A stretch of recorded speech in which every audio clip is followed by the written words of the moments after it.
sitting at home. Looking for Video Bros. Guess you could call us Video Bros. Video Bros. That game is literally Super Mario Bros. 3, but remade for the Wii U. And he knows that people wanted that kind of game. Like, I knew Super Mario Bros. 3D Land was a fun game, but I did not expect Super Mario Bros. 3D World to be more fun. Just as fun as Super Mario 3D Land, because there was one flaw in that game that I didn't like about Super Mario 3D Land. How easy it was? Yeah. Yes. I mean, I'm not saying it was a good way to be a launch title for the system, because some of the puzzles in that game and some of the things you needed to do to get stars needed you to use the 3D capability of the 3DS, which is a good way to show off what the system can do. And I'm all for it, because you didn't overly do it, you didn't underly do it, and it was just an optional thing too if you wanted to play the whole game in 3D. But Super Mario 3D World took that 5 steps further and made that game like as fun as it could be. Like, that's literally the funnest game I've ever played in a Mario series besides Super Mario Bros. 3. And I'm not saying not any other game is not fun. I'm just saying that's what I think is the funnest game one of the funnest Mario games out there. And when Miyamoto knows something sticks with a series like that, where you take one of the best games out there, if not the best game out there, Super Mario Bros. 3, and turn it into a full 3D version of that game, in a way. He knows that people said that they wanted a sequel to Super Mario Sunshine for so long, but we're not getting Super Mario Sunshine 2 ever, because just recently, like a couple days ago, Miyamoto has also stated that we're never going to get a port of any game, a Mario game. Like, we'll do virtual console stuff if we have to, but we're not taking our time to actually go out and redevelop a game that's already been made for another console. That's a Mario game now. He does not want to do that anymore. So he was like, well, we have Super Mario 64, great start. Super Mario Sunshine, way better start, way better. And now, I'm not saying that Super Mario Galaxy wasn't great, because that was a fun game, but it wasn't the same though. It wasn't a sandbox game. It was a totally different game that they were experimenting with. But we went from Super Mario 64 to Super Mario Sunshine to Super Mario Odyssey, and that right there has to be the best of the best. I don't know if Nintendo makes anything better than the Switch, and they make a better Mario game, and I'm all for it. I'm really just hoping that Nintendo's gonna pull through and make I'm just thinking now, like, any series that comes out now, it's gonna be the next Breath of the Wild for the series. That's how I feel now. If Metroid Prime come out to be what Metroid Prime 4 is supposed to be, like what we hope it to be, which honestly no one knows exactly what it's gonna be, but if they hope it to be as good as Metroid Prime 3 and the rest of the series, and become better like Super Mario Odyssey or Super Mario or Breath of the Wild, then I have no doubt in my mind that Nintendo can pull together and take their more other franchises and make them better. Oh yeah, fuck. What? Nothing, I just never get a weekend to relax. Because tomorrow, of course, we have to go shopping, which I don't mind, because I do need new shorts and underwear and stuff, because I don't have that much. And, of course, the stuff that I'm going to use for my Saitama costume for Halloween. So I can actually be Saitama this time. Because I'm too fat to fit in my costume. But now, freaking, also we gotta do stupid shit like cleaning the deck up in the backyard. Okay. So my mom was like, remind me about that. I'm like, wait, what stuff do we have to do tomorrow? And it's like, oh, we're doing that tomorrow? I wasn't told anything, so. Anyway, you were saying? Now, since we have confirmation of Metroid Prime 4 being in development, not knowing when it's going to come out though, but most likely 2018, end of 2018 if anything. I can definitely see, like, when I was predicting it, like, in a couple sessions ago, along with most of the world predicting it, I was saying, you know what, I'm definitely seeing this being predicted, to be confirmed, but not to come out for like another year. And wouldn't you know it, I was right. I think a lot of people were on the same boat as me, though. We're like, yeah, they're probably going to say, yes, it's happening, but it's not coming out anytime soon. And you know what? People were like, oh, why is everyone so excited over just a simple teaser trailer with text coming up saying Metroid Prime 4? Yeah. It's not that. It's the fact that they're listening to their fans. You see what happens when you listen to your fans, Nintendo? You make people happy. I'm not saying listen to them for every suggestion, because that won't really be good for your company. But once in a while, it doesn't hurt to listen to them. It's like, hey, you wanted a Metro game? You got it. Can we have another one? Thank you. Can we have another one? Sure, here you go. There's one for the other system, which people don't use anymore because people have a Switch now. So now there's also a remake of Metroid 2 being put on the 3DS, which I think is a really much needed game to be remade. Not necessarily, because Nintendo doesn't really do remakes as much as you think they do. Yeah, but the original Metroid 2 doesn't hold up that well, and not talking about AM2R, like Metroid 2 was a game that needed to be remade, because the original one on Game Boy 26 years ago hasn't really aged well. I've played it on emulators before because I never physically owned it. It's really confusing, and I'm sure at the time it was awesome, but right now it just doesn't look that good. It was. You know, I'm thinking of I'm actually thinking about, because with Metroid 2, Samus Returns, the remake. Yeah. We're getting a regular game, and we're also getting a special edition.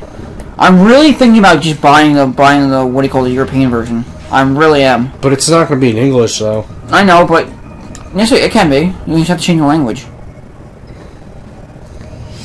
Wow, I feel like an idiot. Why?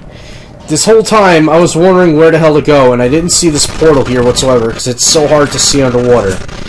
This is where I was wasting my time trying to figure out where to go. I feel so stupid now.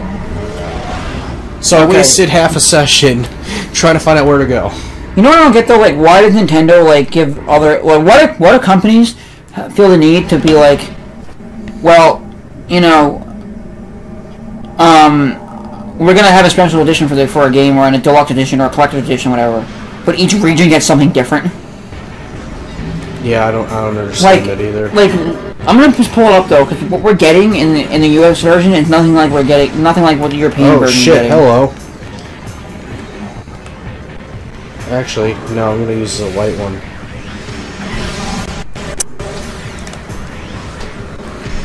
Shit.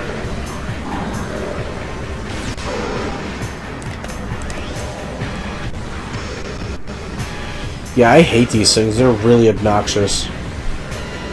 Hold on a second, I'm trying to get this to load.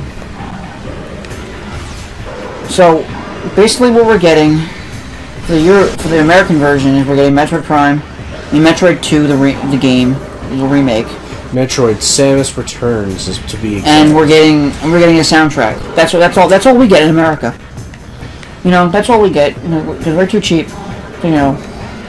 I'm down with the soundtrack though, to be honest. Yeah, but here's what we get in the European version.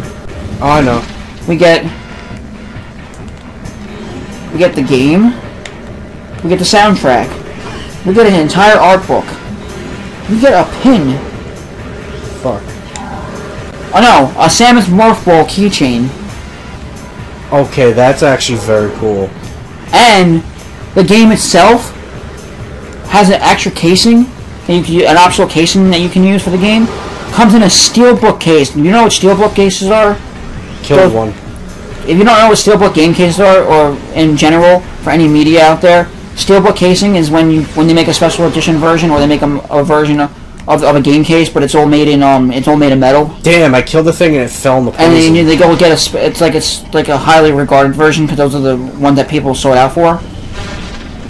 We are getting an original steelbook casing for the first time for a Nintendo 3D. Actually, no, not the first time for a Nintendo game. But we're getting a steelbook casing that looks exactly like the Game Boy cartridge of Metroid Prime. Metroid 2. That's actually something I thought was really cool. It's like a good throwback. Like, listen, I'll take it because I love steelbooks, because steelbooks are like something that you just want to put out there and remember for like put out there and show off. Like you can show off any game case you want. It may have good artwork on it, but a steelbook is for life though because it's all shiny metallic. I have one of that for Mass Effect 3 because I got the N7's collector's. I have N7 that collector's edition. I have that that came out 5 years ago. I have that for Beyond Two Souls. I have it for the Tomb Raider Rise of Tomb Raider 20th Anniversary Edition for the PS4, and I have it for Uncharted 4. And I keep them all in their boxes still, even though they're all steel cased. I still keep them in their boxes because their boxes are all collectible and whatnot. Yeah. And you know something too though? I found out that certain regions also like get different cases for their games. Like The Last of Us Remastered Edition, or the definitive, whatever it's called. Remastered. You got it right the first time. Yeah, the Remastered Edition. In Germany, they have their own steelbook casing that came with the game without, just normally. Like, I wanted to get that because it looked badass. Yeah. I didn't even know about that until you just brought it up. Yeah, like, if you just look up steelbook games, like, steelbook cases for games, you can't even custom make them. You have to actually go to the company themselves. Like, they have to, like, produce enough of them to make them for you. You can't, like, just make your own. And I know there's a whole following on the internet and whatnot of people going online, making their own game cases and printing them out and putting them into their DVD cases and whatnot. But there's nothing like a steelbook, though. That's true. Like, steelbooks are one in a few that come out for any media. If you really think about it. Okay, so now what am I supposed to do with this? But I'm definitely looking forward to that. Because I would love a steelbook casing for Metroid Prime. I keep saying Metroid Prime because we're playing it. Metroid 2 Samus Returns. They're just calling it Metroid Samus Returns. I know. You said Metroid 2 Samus Returns. Wait, can I jump up there? Let me see. I think that's with any Nintendo game, especially this game, which I don't know what it would do now in the game, but we're also getting 2 amiibo. One that I'm looking forward to though is actually, surprisingly, I'm looking for the Metroid amiibo, because the Metroid amiibo itself, the little thing that follow you around that try to eat your little brain out. They suck the life out of you. It's a special amiibo. They've been testing special amiibos out. They've been testing special amiibos out here and there, and there are actually pretty cool special amiibos out there. They have the Boo amiibo, which is from the Super Mario Brothers series, which you can also get with the Nintendo Switch Pro Controller bundle. You get a Pro Controller and a Boo amiibo, and that one glows in the dark. We have the Yoshi Woolly World amiibo, which is special on its own because it's all made of yarn. Yeah, I thought that was really cute. You have the Guardian amiibo of Breath of the Wild, which has moving arms and legs. Now I figured out how I can get up here. And we have an actual... It's going to be the weirdest thing ever, too. We have an actual Metroid amiibo that actually feels squishy. Like, you can feel membrane. Like, you know what's also really cool about that is Metroids are dangerous yet really adorable creatures. I know, but it's at least the most common. But it's not like a rubbery thing. Like you know how you get like a rubber toy or something, and you could just squeeze it. Yeah, it's not like that. It's like a weird squishiness to it. Like, yeah, I don't know. I can't explain it because I've never actually held one in my hand yet, or gone to E3 to go check it out. But I'm saying though, I'm really glad that there's going to be an actual amiibo of Metroids. Those things are so freaking adorable, despite that they want to kill you. You know what I'm thinking though? What? If someone could get me a figurine of Ridley, right? Yeah. All I have to do is take the Metroid amiibo and stick it under his leg. Yeah. So this is what I was trying to do this whole time, because there's another door underneath here, and there's a power-up we have to get through there. Now, there's also a few other things that I want to talk about Nintendo, since we got confirmation of a few other things that weren't from E3 at the same time, but were. So I talked about this on the show before, that there's a data miner out there who leaked out 2 games. One that was confirmed for the 3DS automatically, Ever Oasis, which happened to be on on a listing on an eShop, which ended up to be the 3DS eShop, and also the image that was on the home screen was the same image that was on the home screen when people got to try out the demo for it or the gameplay for it at a Nintendo New York City press conference thing for like to show off the new 2DS and whatnot. And Ever Oasis came out that same week, so it all came together, and it was true that Ever Oasis was a real thing. Now, he also found out with no confirmation from anyone else, just him alone.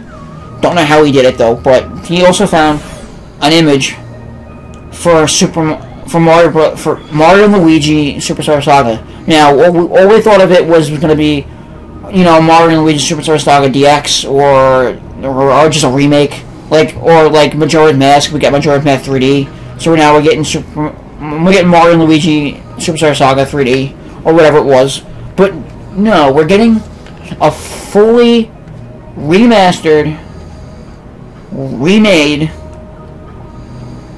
Mario and Luigi Superstar Saga with an additional story added to it, which I thought was actually really cool. Which takes place before the actual story of Mario and Luigi Superstar Saga. No, it's during it. During it, okay. Because it's of what happens after Bowser's Koopa Cruiser crashes, and it's of like the bad guys trying to rescue and protect Bowser, and it's after the beginning of the original story where Fawful causes the Koopa Cruiser to crash and everything, and Mario and Luigi get separated from Bowser. Yeah. This is what happens after that.